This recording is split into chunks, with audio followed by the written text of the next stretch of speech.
നമസ്കാരം, ചാനൽ 91 ന്യൂസിലേക്ക് സ്വാഗതം. ഇടക്കാലത്തെ ശാന്തതയ്ക്ക് ശേഷം കണ്ണൂർ വീണ്ടും ബോംബ് രാഷ്ട്രീയത്തിലൂടെ കടന്നുപോകുകയാണ്. ഏപ്രിൽ 5 പുലർച്ചെ 1 മണിയോടെ പാനൂർ കൈവേലിക്കൽ മുളിയത്തോട് ബോംബ് സ്ഫോടനത്തിൽ ഒരാൾ മരിച്ചതും 4 പേർക്ക് പരിക്കേറ്റതും ഈ തെരഞ്ഞെടുപ്പ് കാലത്ത് കേരളത്തിന്റെ രാഷ്ട്രീയ അന്തരീക്ഷത്തെ തന്നെ കലുഷിതമാക്കുകയാണ്. ബോംബ് നിർമ്മാണത്തിനിടെയാണ് അപകടമുണ്ടായതെന്ന് വ്യക്തമാണ്. മുഖത്ത് ഗുരുതരമായി പരിക്കേറ്റ ഷെറിൻ എന്ന ചെറുപ്പക്കാരനാണ് മരിച്ചത്. വിനീഷ് എന്ന ചെറുപ്പക്കാരന്റെ 2 കൈപ്പത്തികളും അറ്റുപോയി. മറ്റു 2 പേർക്കും ഗുരുതരമായി പരിക്കേറ്റിട്ടുണ്ട്. വടകരയും കണ്ണൂരും തിരിച്ചുപിടിക്കുക എന്ന ലക്ഷ്യത്തോടെ ശക്തരായ സ്ഥാനാർത്ഥികളെ രംഗത്തിറക്കിയ CPM-ന് രാഷ്ട്രീയമായേറ്റ തിരിച്ചടി കൂടിയാണ് പാനൂരിലുണ്ടായ സ്ഫോടനം.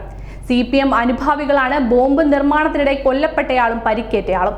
വടകരയിലെ സ്ഥാനാർത്ഥി KK ശൈലജയ്ക്കൊപ്പമുള്ള ചിത്രങ്ങൾ അടക്കം പുറത്തുവരികയും ചെയ്തു. ഇതോടെ രാഷ്ട്രീയമായി തള്ളിപ്പറഞ്ഞിട്ടും CPM വെട്ടിലായിരിക്കുകയാണ്.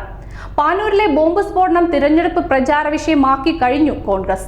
തെരഞ്ഞെടുപ്പിൽ ബോംബ് വെച്ചത് എന്ത് സ്വാധീനമാണ് ഉണ്ടാക്കാൻ പോകുന്നതെന്ന് CPM നേതൃത്വം വ്യക്തമാക്കണമെന്ന് വടകര മണ്ഡലം UDF സ്ഥാനാർത്ഥി ഷാഫി പറമ്പിൽ ചോദിച്ചു.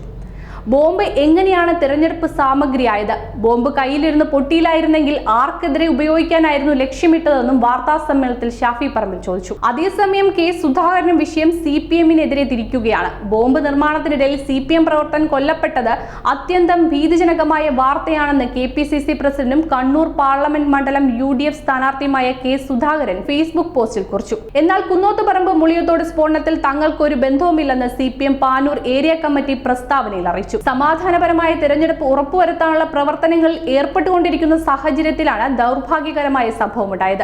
സ്ഫോടനത്തിൽ മരിച്ച ഷെറിനും പരിക്കേറ്റ വിനീഷും CPM പ്രവർത്തകരെ ആക്രമിച്ച കേസിൽ ഉൾപ്പെടെ പ്രതികളാണ്. ആ ഘട്ടത്തിൽ തന്നെ ഇവരെ പാർട്ടി തള്ളിപ്പറഞ്ഞതുമാണ്. നാട്ടിൽ അനാവശ്യമായ പ്രശ്നങ്ങൾ ഉണ്ടാക്കിയതിന്റെ കൂടി പശ്ചാത്തലത്തിലാണ് പാർട്ടി പരസ്യമായി തള്ളിപ്പറഞ്ഞത്.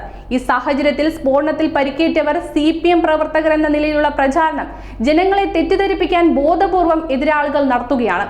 കുന്നോത്തുപറമ്പ് മേഖലയിൽ ആകെ സമാധാന അന്തരീക്ഷം നിലനിർത്താനും അതിനായി മുന്നോട്ട് വരികയും ചെയ്ത പാർട്ടിയാണ് CPM. സ്ഫോടനവുമായി ബന്ധപ്പെട്ട് സമഗ്രമായ അന്വേഷണം നടത്തണമെന്ന് പാനൂർ ഏരിയ സെക്രട്ടറി ആവശ്യപ്പെട്ടു.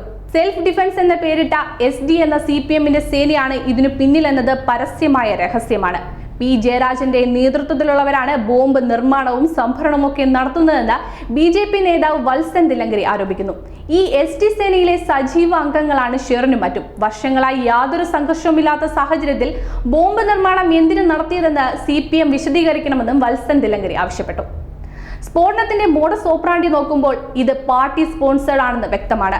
CPM മാത്രമല്ല, മുസ്ലിം ലീഗും കോൺഗ്രസും RSSും ഒക്കെ കണ്ണൂരിൽ നല്ല നാടൻ ബോംബ് ഉണ്ടാക്കുന്നുണ്ട്. പക്ഷേ CPM നടത്തുന്നത് പോലെ ആസൂത്രിതമായിട്ടല്ല എന്ന് മാത്രം. News desk, channel 91.